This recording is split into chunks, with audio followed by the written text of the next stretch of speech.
அன்புக்கும் தொண்டுக்கும் வீரத்திற்கும் எடுத்துக்காட்டாக விளங்கும் கலியுக கடவுளான ராமபக்தன் அவதரித்த தினமான இன்று அனுமன் ஜெயந்தி விழா நாடெங்கிலுமுள்ள ஆலயங்களில் மிகவும் விமரிசையாக கொண்டாடப்பட்டு வருகிறது. இதனிடையே திருச்சி ஸ்ரீரங்கம்மாம்பழச்சாலையில் காவிரி வடகரையில் எழுந்தருளியுள்ள ஸ்ரீ வீர ஆஞ்சநேயர் கோவில் மிகவும் பிரசித்தி பெற்றதாகவும் சக்தி வாய்ந்ததாகவும் உள்ளது. பரம்பரை நிர்வாகி பூபாலன் இவ்வாலயத்தை நிர்வகித்து வருகிறார்.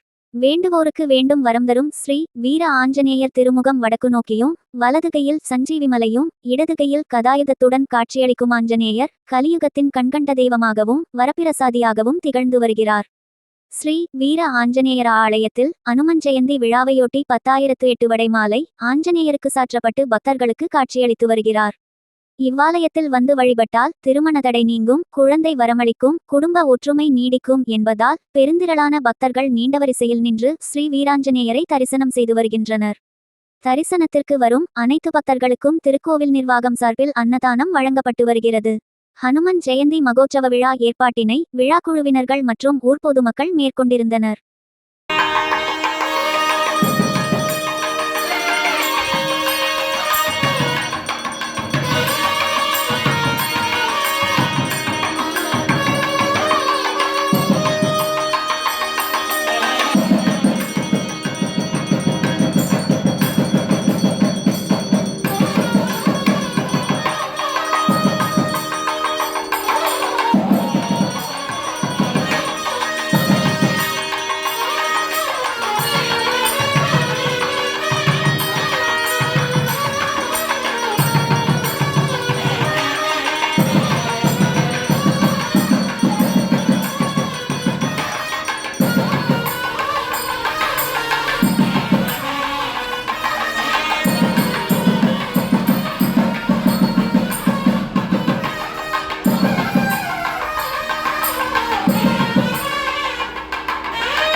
ஜெய் ஸ்ரீராம். இன்று அனுமன் ஜெயந்தி விழாவை முன்னிட்டு நமது மாம்பழச்சாலையில் உள்ள வீர ஆஞ்சநேயர் திருக்கோயிலில் 10,008 வடமாலை சாற்றுப்படி வைபவமும் 10,008 ஜாங்கிரி மாலை சாற்றுப்படி வைபவமும் மற்றும் மாபெரும் அன்னதானமும் நடைபெற்று கொண்டிருக்கிறது. நமது கோவிலின் சிறப்பு என்னவென்றால், பக்தர்களின் வேண்டுதலை அனைத்தையும் பகவான் ஆஞ்சநேயர் நிறைவேற்றி கொடுக்கிறார். அதனால் பக்தர்கள் அனைவரும் வந்து விழாவினை சிறப்பித்து கொண்டிருக்கிறார்கள்.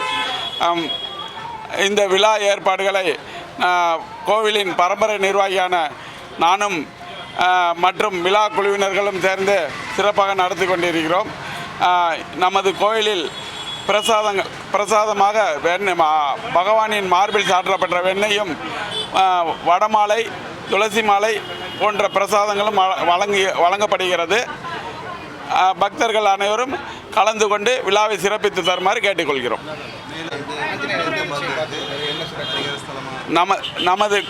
நமது கோயில் வந்து மேற்கு புறமாக பார்த்து ஆஞ்சநேயர் வந்து வடக்கு முகம் நோக்கி இருப்பதால் அது தனி சிறப்பு. வாளில் மணி கட்டிய ஆஞ்சநேயராக இருந்து பக்தர்களுக்கு அருள்பாலித்து கொண்டு இருக்கிறார். இது பரிகார ஸ்தலமாகவும் சிறந்து விளங்குகிறது. நமது ஆலயத்தில் திருமண தடை உள்ளவர்கள் வந்து திருமண தோஷம் கழித்து நல்ல முறையில் திருமணம் நடைபெறுவதாக பக்தர்கள் அனைவரும் தெரிவிக்கின்றனர். மேலும் புத்திர பாக்கியம் இல்லாத பக்தர்கள் வந்து ஆஞ்சநேயர் மார்பில் சாற்றப்பட்ட வெண்ணையை பிரசாதமாக சனிக்கிழமை தோறும் உண்டு. அதனால் தனக்கு புத்திர பாக்கியம் கிடைத்ததாகவும் பல பக்தர்கள் கூறுகின்றனர். நமது கோயிலில் மேலும் மூல நட்சத்திரத்தன்று நடைபெறும் சுதர்சன ஹோமத்தில் பக்தர்களின் நலனுக்காகவும் உழவு நன்மைக்காகவும் நடைபெறும் சுதர்சன ஹோமத்தில் தங்களது ஜாதகத்தை வைத்து பூஜை செய்தால் அவர்களுக்கு திருமண பாக்கியம் விரைவில் கிடைப்பதாக தெரிவிக்கின்றனர். இந்த நான் வந்து வீர ஆஞ்சநேயர் கோயிலின் பரம்பரை நிர்வாகி கே. பூபாலன். ஓகே.